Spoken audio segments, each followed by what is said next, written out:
Oke. Eh, Assalamualaikum warahmatullahi wabarakatuh.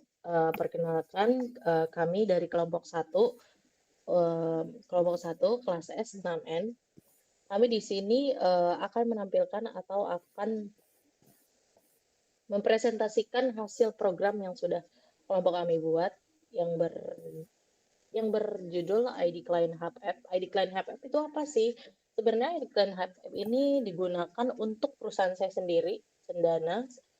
Saya punya perusahaan ID Visaku.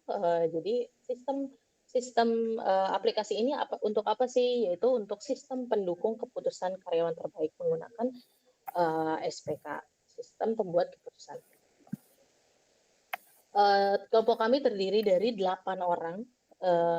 Saya Cendana Priyatya Baskara, ada 7 teman saya, Rafli Buhari Muslim, Alwin Priawan Zebua, Mifa Palihuladi, Farhan Supriyatna, Kinanti Putri Rahayu, Nita Febriani, dan Gina Nur Mutiara Dewi.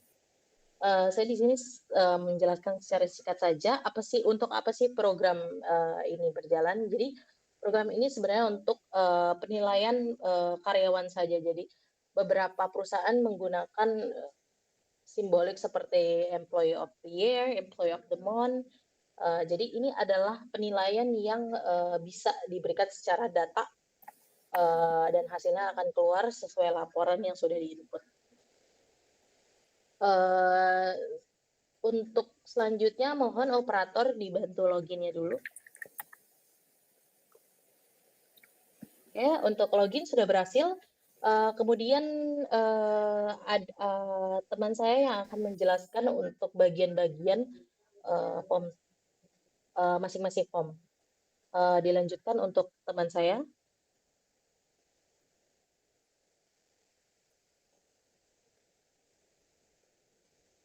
Mohon maaf, Rafli, suaranya tidak terdengar.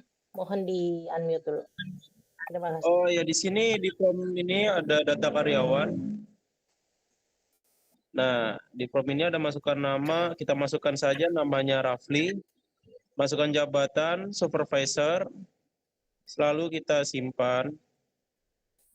Oke, berhasil. Nah, kan ada di ID karyawan 22 Rafli, jabatan, supervisor. Lalu kita cetak laporan. Nah, di laporan data karyawan nama saya ada Rafli, jabatan sebagai supervisor. Lalu kembali. Nah, oke, selanjutnya data yang dibacakan oleh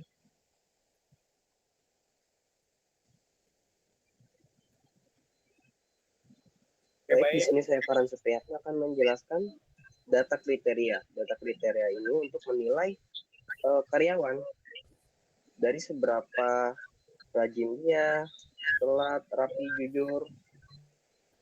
Terus di sini kita bisa mencoba dengan nama kriteria rapi.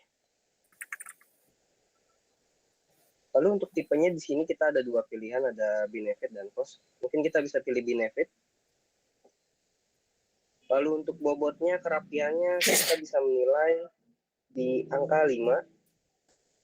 Untuk bobotnya ini, kita ada penilaian dari 1 sampai 5. Lalu di sini kita bisa simpan. Oke, data berhasil disimpan. Nah, ketika disimpan, data akan muncul di bawah ID 14, rapi, tipenya benefit, dan bobotnya 5. Lalu kita bisa melihat laporannya di cetak laporan. Nah, di sini keluar ya untuk laporannya. Di paling bawah ada rapi, benefit, dan bobotnya 5. Oke, nanti dari data ini kita akan bisa lanjut ke data sub kriteria untuk penilaian lebih lanjutnya. Mungkin akan dilanjutkan oleh rekan saya. Oke, baik. Jadi selanjutnya kita bakal menilai dari data sub kriteria. Yang pertama, data sub kriteria ini adalah pilihan, atau bisa dibilang kayak kita menampilkan drop down. Dan drop down itu asal datanya dari si data kriteria. Sehingga ketika kita pilih kriteria, artinya kita bisa mendeskripsikan tempat deadline itu apa. Tempat deadline itu misalkan nggak pernah telat, bobotnya kita bisa taruh 2. Setelah itu kita bakal cetak laporan, dan hasilnya yang tadi rata-rata itu akan print secara bentuk A4, yang dimana itu sesuai dengan data yang sudah ada di data sekretariat. Selanjutnya dari data alternatif, mungkin teman saya bisa menjelaskan.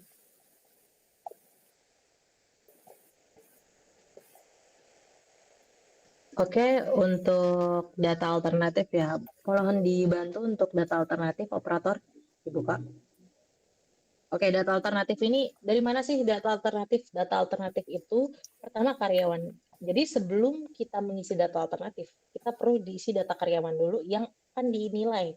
Contoh, tadi kan kita sudah masuk ini data kriteria, ada telat, ada kriteria telat, tetap deadline, rapi, jujur, tekun, dan ada rapi lagi. Mungkin yang rapihnya dihapus dulu kali ya, operator. Jadi kita nanti ya hapus.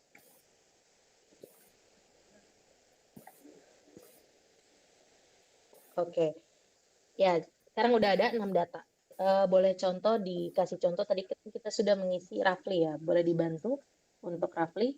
Oke, kita ini isi asal dulu ya untuk demo saja. Jadi roughly ini punya nilai telat segini dan kapasitas segini.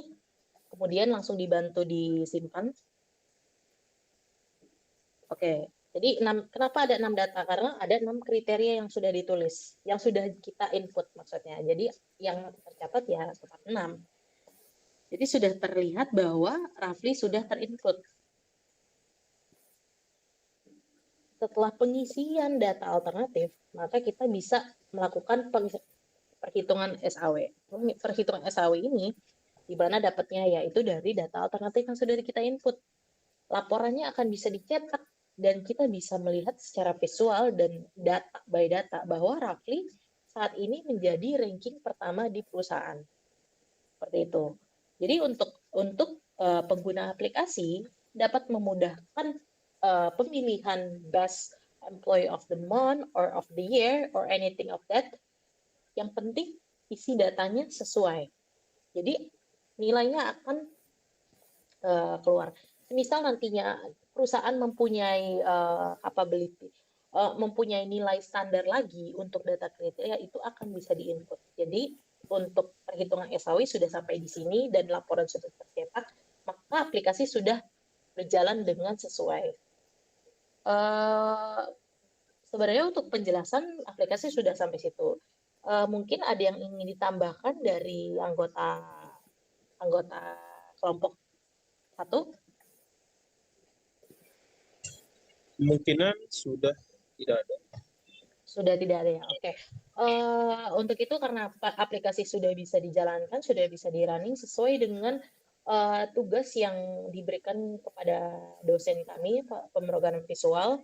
Untuk memenuhi tugas tersebut, kelompok 1 sudah memenuhi dan kami akan mengupload video ini ke YouTube untuk memenuhi tugas dan mendapatkan nilai. Jadi untuk data untuk setiap form itu sudah ada yang namanya CRUD, yaitu create, read, update, dan delete. Untuk itu wassalamualaikum warahmatullahi wabarakatuh. Mohon maaf jika ada salah kata yang kurang dipahami.